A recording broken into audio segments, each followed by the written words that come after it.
Защо обичаш да ходиш на българско училище?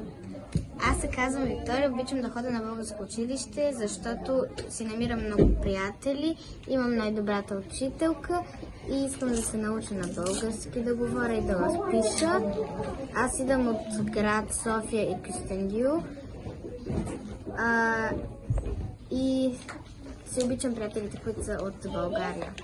Аз се казвам Стефи и на моята майка нарисува за мен една картичка и това е къщата ни в Карлово, където Васил Левски един път е влезал и се е скрил.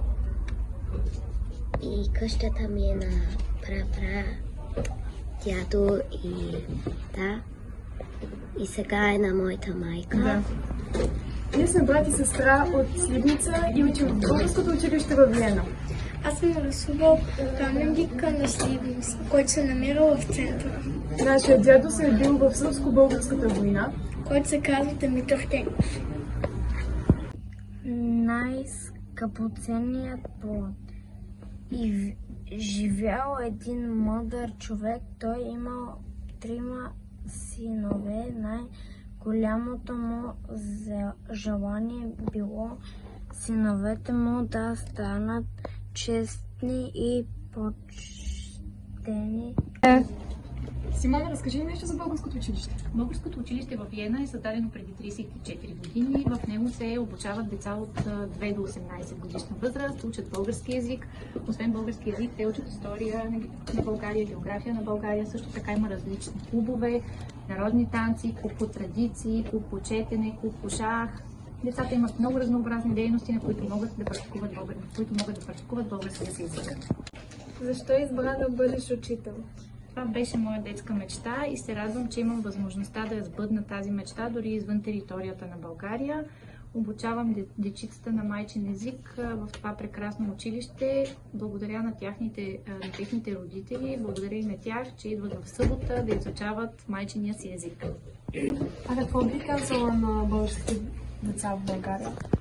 Деца, гордейте се, че сте българи, пътувайте, но носете България в сърцето си.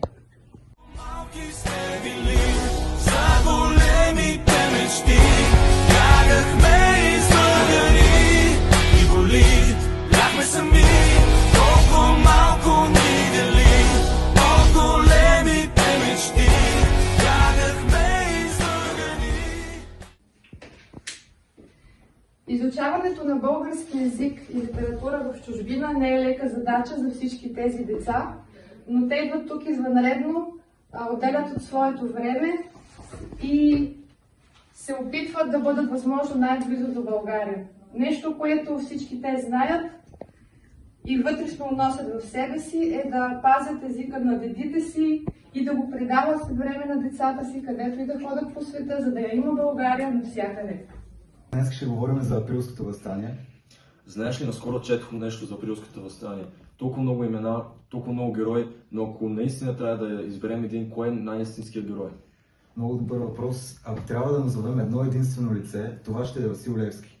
Той е човекът, който подготви четата за въстанието, подготви почвата и изгради тайна революционна мрежа из цяла България, рисувайки живота си всеки ден.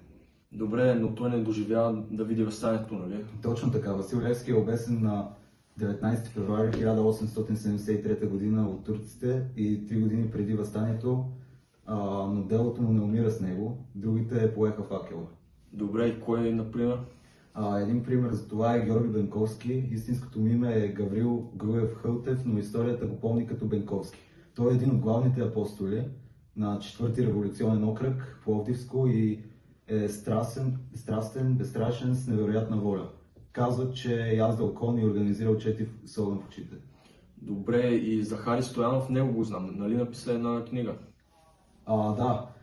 Записки по българските въстания. Браво, че го знаеш. Захари Стоянов е и участник, и летописец. Той не се бие само. Той записва. Благодарение на неговите записки, всъщност, знаем много неща от този период и ако ги нямаше тези записки, щяхме да знаем много по-малко за тези дни. Добре, и Ботев той нали е свързан с въстанието? Да, Христо Ботев е може би най-великата трагедия и най-великата слава на онова време. Той е апостол на въстанието в организационния смисъл, но като чува че той е пламнал, не може да стои на страна и на 1 юли през 1876 година той превзема кораба Радецки на Дунава. И с четата си тръгва за България.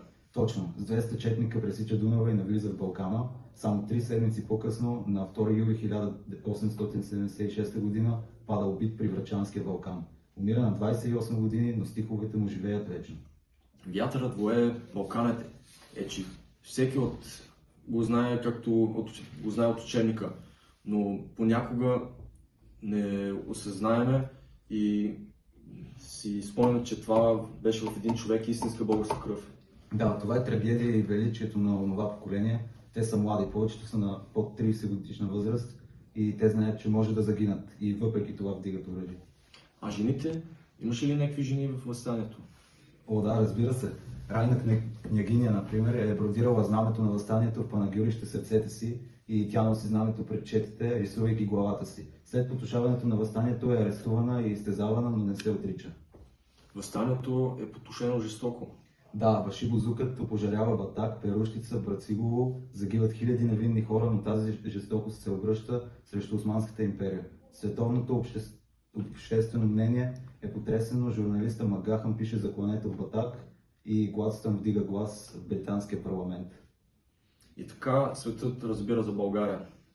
Да, 2 години по-късно, след руско-турската война, през 1877 година и 78, България е освободена и жертвата на апостолите не е напразна.